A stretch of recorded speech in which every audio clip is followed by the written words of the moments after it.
Linis.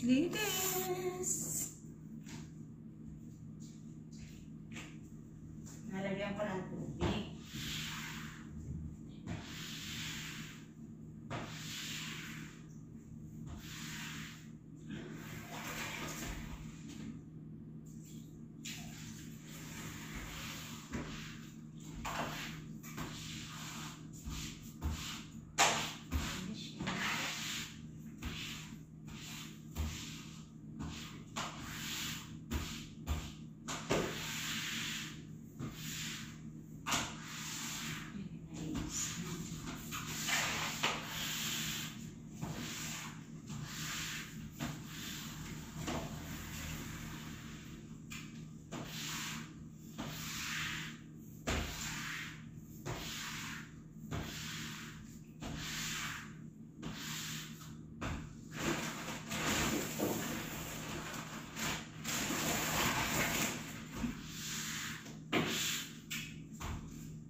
Linis. Yan ang buhay ng isang OFW. Kailangan kang gumawa. Kahit paano, araw-araw. Okay, di malilinis na yung bahay. Kapawis din to. Exercise. Kaya, exercise tuwing umaga. Linis yun.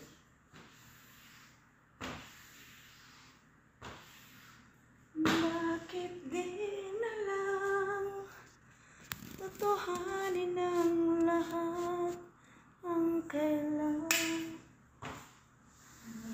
ko'y palingan kahit habang tumatagal ay narito na ito na magmahal.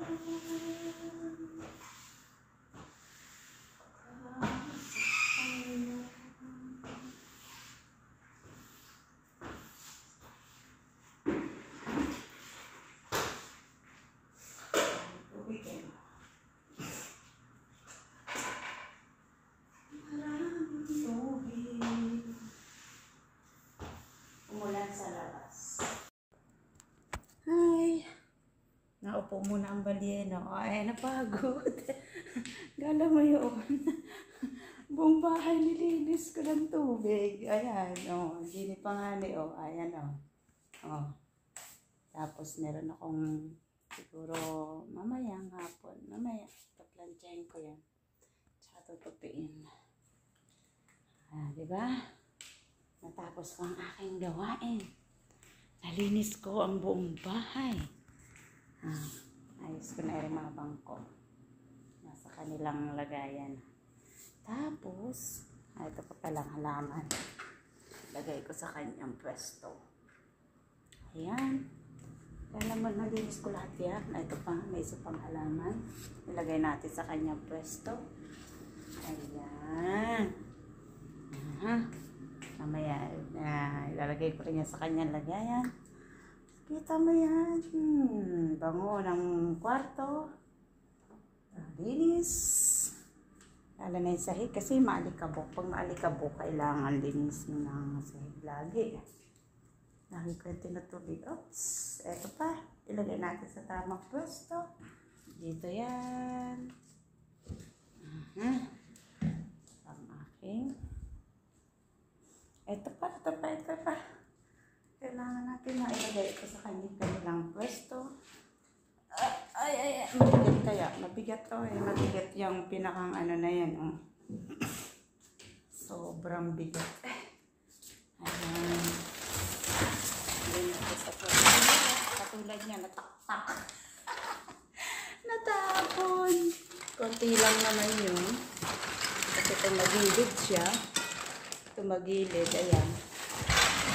Natapong konting laruan.